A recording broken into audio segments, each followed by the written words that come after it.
What's up guys, welcome to another wildlife Q&A video. It's like 40 to 50 mile an hour winds outside today, so rather than shoot outside, it's a perfect day for chai tea and studio episode.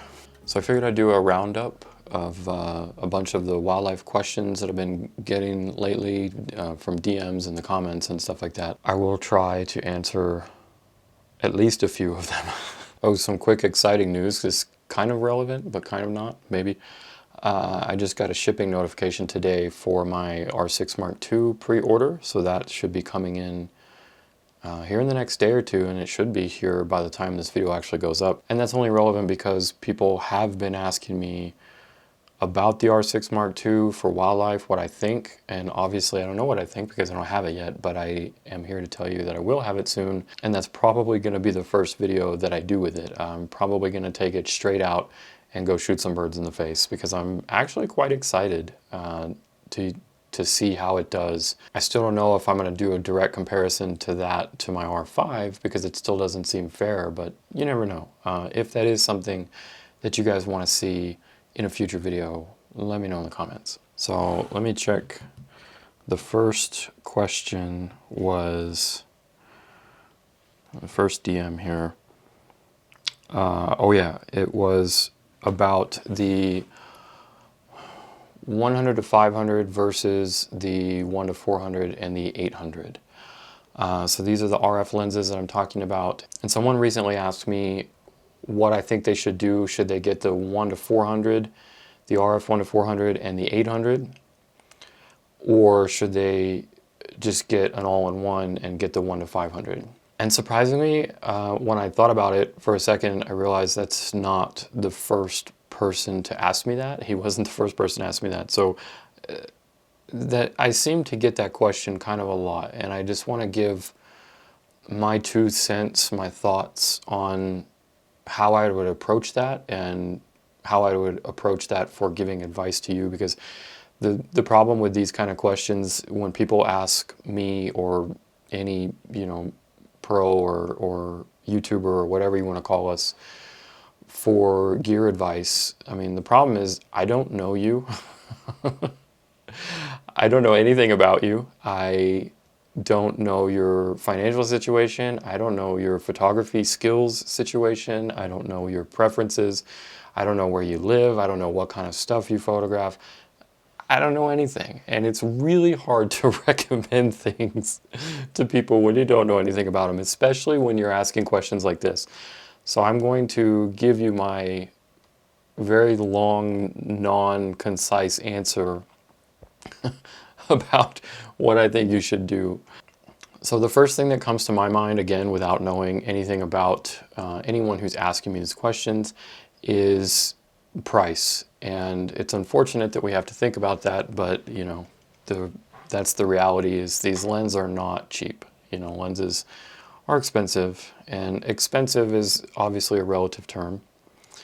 But the 1 to 400 is like $600 or $700, and the 800 is like $800 or $900. So combined, that's still like $1,000 cheaper than the 1 to 500. That is a huge difference. So personally, I am very lucky to have the 1 to 500 and the 800. I don't have the 1 to 400. I have rented it and I have used it multiple times, and I absolutely love it, as I think it is the hands down the best budget wildlife lens there is within the Canon realm.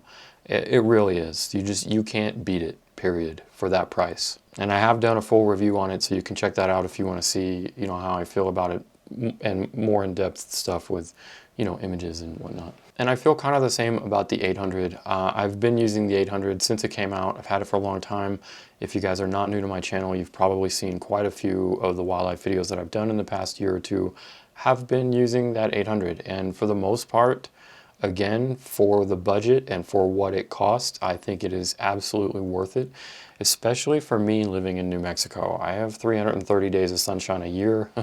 I am very spoiled with the light that I have. So shooting an f11 doesn't bother me as much as it bothers other people. And not only that, but I'm usually shooting it on my R5, and that does great with noise and with, you know, noise reduction possibilities in post. All of that equate to me using the 800 more than I anticipated. And I think it's great. That being said, both of those lenses definitely have some downfalls or some cons to consider compared to the 1-500. If we take price out of the equation, then obviously, again, if you are new here, then you might not know that probably my favorite lens of all time is the 1-500, and it's the lens that I use the most.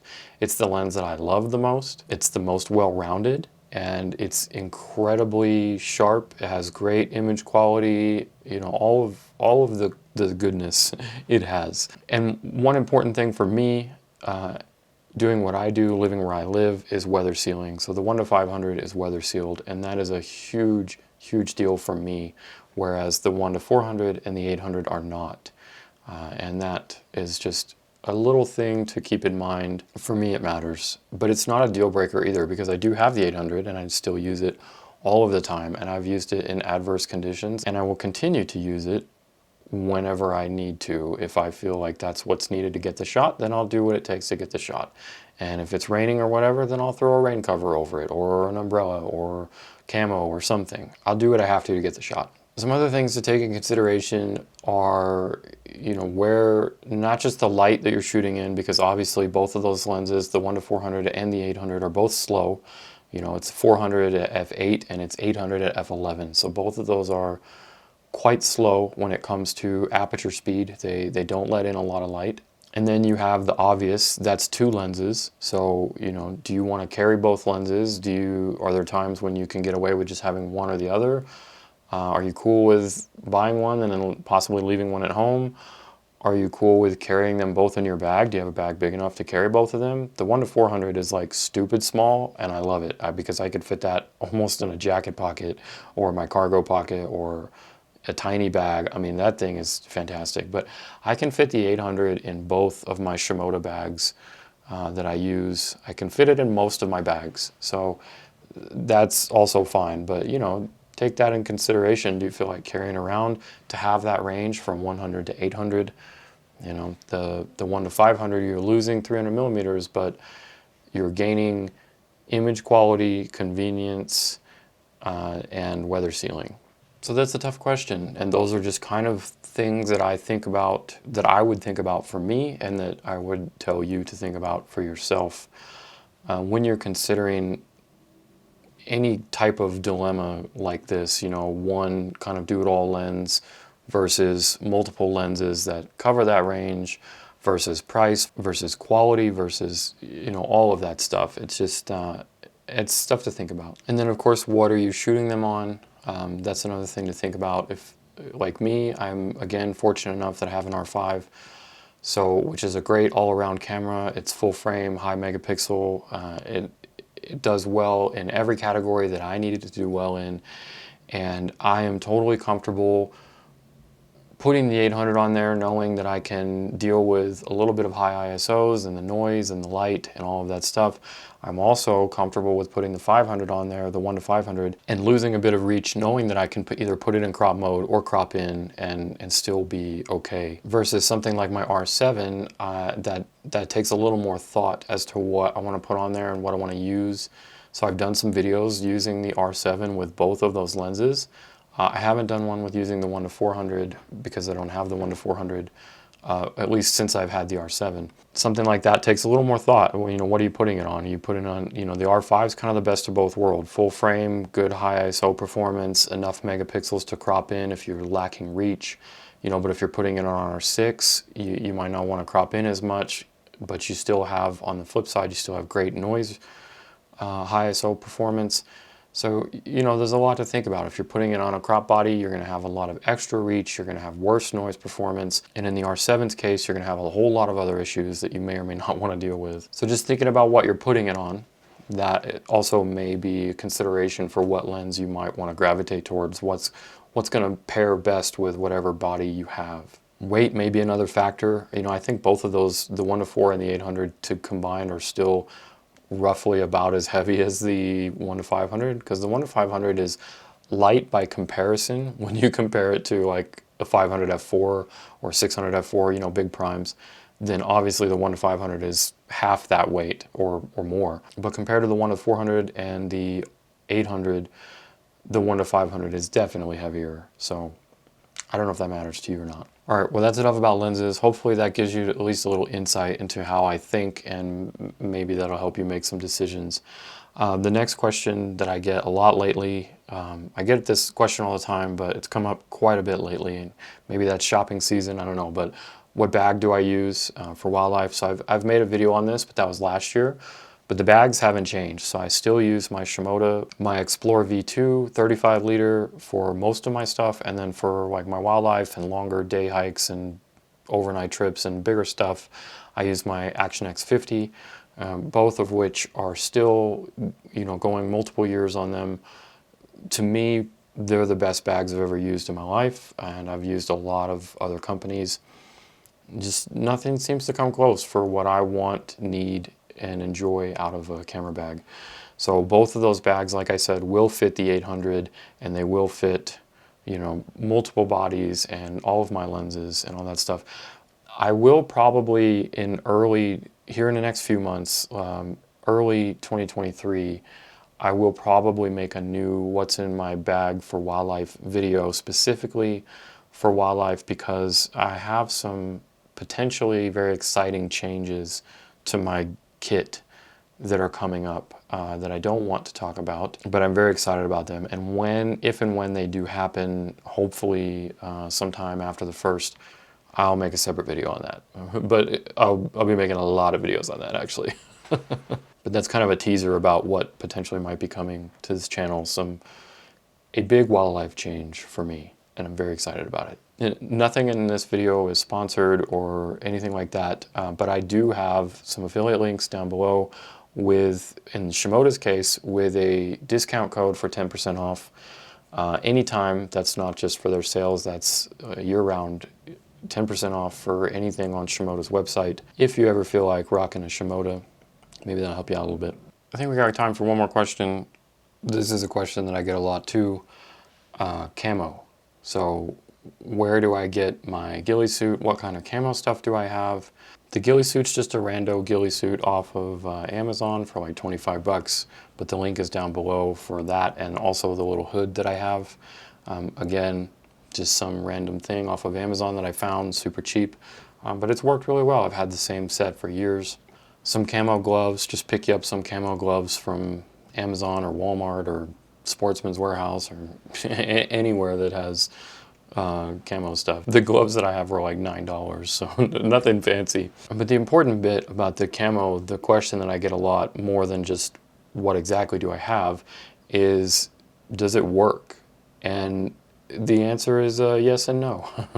The trick with camo, I think that people maybe overlook or don't think about, or it's overshadowed by the fact that, oh, I should be hidden because I'm in camo. If you're moving, you're not hidden.